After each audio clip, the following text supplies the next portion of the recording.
ये तो आर्मी को बोलेंगे हमारा वो कार्डबोर्ड वाला अच्छा है, कम से कम वो मालूम है कि नकली। पर एक बात आपको माननी पड़ेगी, पाकिस्तान जैसा प्रोपेगेंडा में कोई देश नहीं है। मैं आपको बताता हूं, इतनी बड़ी चीज इन्होंने करी है, इन्होंने मार खाई खुद पाकिस्तानियों ने। अगर कोई पाकिस्तानी ये प्रोग्राम देख रहा है तो मैं आपसे चाहता हूं कि अगर दिमाग बचा कुछ आए तो सोचो। देखो, हमने मारा पाकिस्तान को, जब हमने मारा पाकिस्तान को, आप लोगों ने खुद अपने फोन से वीडियो बना के इंस्टाग्राम पे डाले, फेसबुक पे डाले, यूट्यूब लाइव करा, आपने करा कि नहीं करा?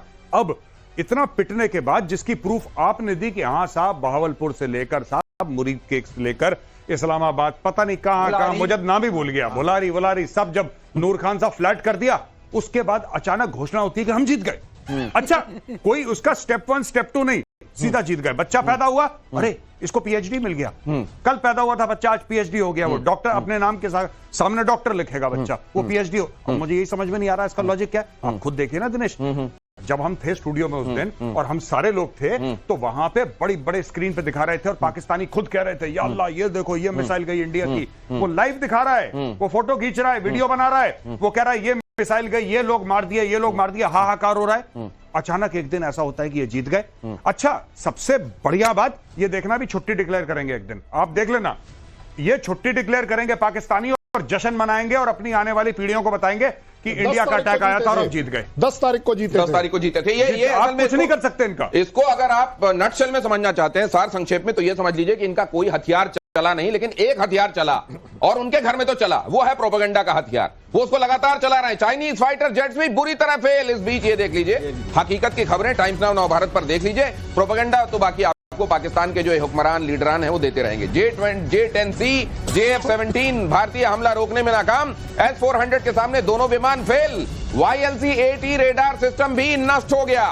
लेजर गाइडेड मिसाइल AR-1 भी इंटरसेप्ट हो गई। और इन सब की हकीकतें और खुलकर सामने। ये जो हुआ है ये बड़ी कायदे की चीज हुई है। देखिए, पाकिस्तान जो कहता है कि नहीं हमारी मिलिट्री को आप इसको हमेशा कम करके क्यों देखते हैं, आपको मालूम नहीं है इनकी सारी जो हकीकतें हैं क्या वो एक्सपोज हो गई या भी कुछ बाकी है? दिनेश बिल्कुल सही कह रहे हैं कि अगर आप इनको पेपर पर पढ़िए, इनकी मिसाइल जिस तरह के हैं वो हमसे ज्यादा खतरनाक लगेंगी ऑन पेपर, लेकिन सारी इन्होंने डिप्लॉय कर दी, आपने सारे दिखा दिए और यहाँ कुछ भी नहीं हुआ। अरे नाम ऐसा रखते हैं ना, इंटरसेप्ट हो गए, सारे खत्म हो गए।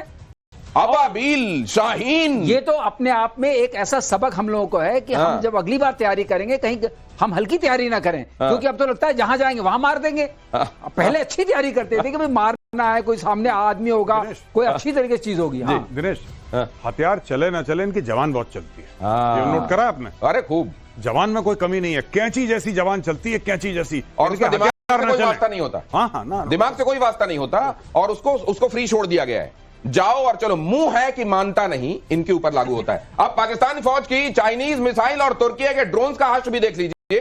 वो जरा देखिए यहां पर क्या हुआ है। इन तमाम तस्वीरों में आपको दिखाई देगा मिसाइल और ड्रोन्स का मलबा देखिए समेटा जा रहा है। और मुझे गारंटी है कि थोड़ी देर ये फोटो ऑप के बाद ये सीधे कबाड़ियों के पास जाके बेची जाएगी, उससे पैसे खरीदे जाएंगे और कहा जाता है कि इनके नहीं बेचेंगे। हमें मारना भी है, प्रमाण भी रखना है, हमारे ऊपर बड़ी जिम्मेदारी है। अच्छा, ये हमने नहीं, मैं ये नहीं कह रहा हूं, वहां पे भी अगर कुछ इनका गिरा हुआ है तो वो तो अभी तक बेच दिया होगा। ये तो बंकर से भी लोहा ले जाते हैं भाई। हमारे यहाँ पे तो रखा गया, वो टैंक भी रखा गया लोंगे वाला में, तब का टैंक रखा हुआ है। हमारे यहाँ तो रखा जाता है, हमारे यहाँ तो पतलूने भी शायद कहीं रखी होंगी, 93,000 पतलूने उतरी थी। लेकिन इनको फर्क पड़ता है क्या? चीन की PL-15 मिसाइल हो या पाकिस्तान की हाथ, सब के सब धुआं हो गए हैं। तुर्की की यह ड्रोन को भी इंडियन एयर डिफेंस ने धराशायी कर दिया। चीनी मिसाइलों और टर्किश ड्रोन का अंजाम देखकर अब पूरी दुनिया के हथियारों का मजाक उड़ा रही है। टर्की वाले तो कह रहे हैं यार, रशिया यूक्रेन में हमारी थोड़ी इज्जत रह गई थी, यहां तो तुमने हमारा पूरा बाजार ही गिरा दिया। मेजर आर्या, नहीं बिल्कुल, इनका ये देखिए ना, जो J-10 था इनका एयरक्राफ्ट, वो जो कंपनी थी उसके शेयर्स गिर गए। उसके पहले 8% गिरे, फिर 9.5%, फिर 11-11.5% उस कंपनी के शेयर्स गिर गए। अरबों डॉलर का लॉस हो गया। आपको क्या लगता है कि शी जिनपिंग ने फोन नहीं करा होगा शहबाज शरीफ और आसिम मुनीर को कि बेटा विदेश मंत्री गया तो है यही करने? सर यही तो सुनेगा वो, फिर वहां पे जाएगा वो, यही तो करने गया है। नहीं बिल्कुल सर, वो सुनेगा वहां पे। हाँ, मुद्दा क्या डिस्कस होगा?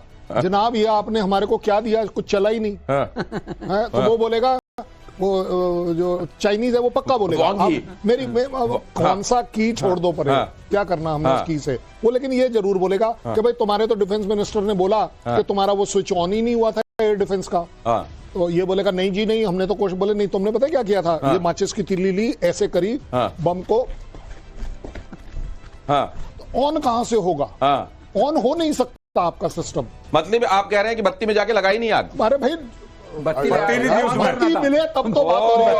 आप सुतली में आग कैसे लगा दोगे? तो सुतली ये बम में ये बात होने वाली है। लेकिन ये मेजर गौरव आर्या तो कहते हैं कि इनका सीधा एजेंडा रहता है, किसी भी देश में जाओ, खासतौर से चाइना, अमेरिका, तो पहला काम होता है पैर पकड़ लो। ये छोड़ो मत, ये दूसरा एजेंडा छोड़ो मत।